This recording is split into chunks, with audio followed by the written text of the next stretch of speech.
My name is Juan Santana. The name of our farm is Santana Lepe Orchards.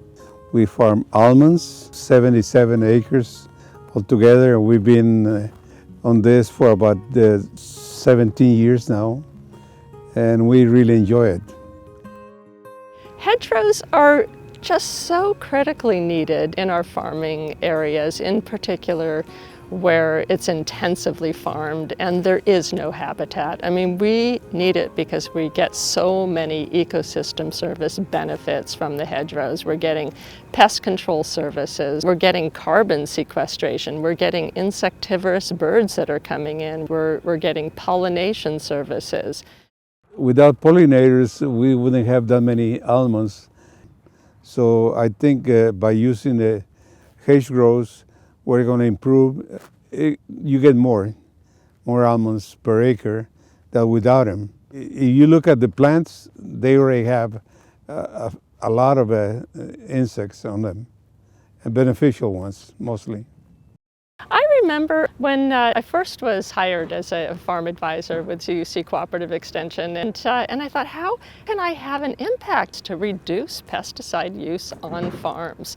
And so I was actually invited out to take a look at hedgerows, and we were looking at these ceanothus plants, and they're absolutely covered with natural enemies. And my thought was, my goodness, I'm wondering if we can somehow plant more of this habitat around farms to try to increase the numbers of natural enemies on farms that would then move into the adjacent crops. And after 30 years, finally we documented that.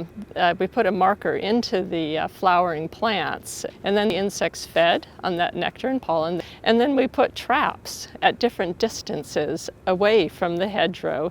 And we found these natural enemies 250 feet out, sometimes up to 300 feet distant from the hedgerows. And what we actually showed was that those farmers that had hedgerows get a return on that investment every year by not having to spray insecticides for insect pest control, because you're getting better biocontrol of your insect pests on your farm.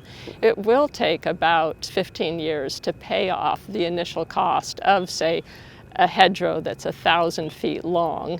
But what's really neat is that if you add in pollination services, because we know that these hedgerows also attract in huge numbers of bees that are also exported into the adjacent crops. You can have that paid off within 7 years, and then after that, it's all just, free money that you're getting from your hedgerows. We have a navel orange worm, that's one of the biggest problems that we have. And these insects will fight them, and a lot of the times, they get rid of them. So by having these beneficial insects, we are combating them without so many chemicals. So there's all kinds of wonderful beneficial insects that are using the hedgerows. And some of my favorite are the parasitoid wasps, like they'll prey on navel orangeworm here in this wonderful almond orchard. They're feeding on aphids. They're these little tiny wasps that need nectar and pollen to survive and reproduce. And so provisioning field edges with an array of different flowering plants that produce nectar and pollen throughout most of the year, that this provides a resource for these parasitoid wasps to feed on, and then they go ahead and they forage in for pests into the adjacent crops. But we see lots of other beneficial insects like your ladybird beetle or ladybugs, especially during times of prey scarcity, that they really thrive on the nectar and pollen of flowering plants. Out here in this wonderful orchard, there's some deer grass, and in the wintertime you can actually find ladybugs that are deep in that deer grass because they do overwinter in protected areas. The other insects that I really appreciate are the lacewings, or the larvae. They're voracious predators of aphids and thrips. Some species, they only feed on nectar and pollen as adults, and then the larvae are the ones that are predaceous. So the flowers are critically needed. Thick cover like toyon and coffeeberry plants as well. That hedgerow is not hard to take care of because you irrigate the trees, and also at the same time You irrigate the hedgerows and they grow healthy. You can weed a little bit, but it's not something that takes days to do.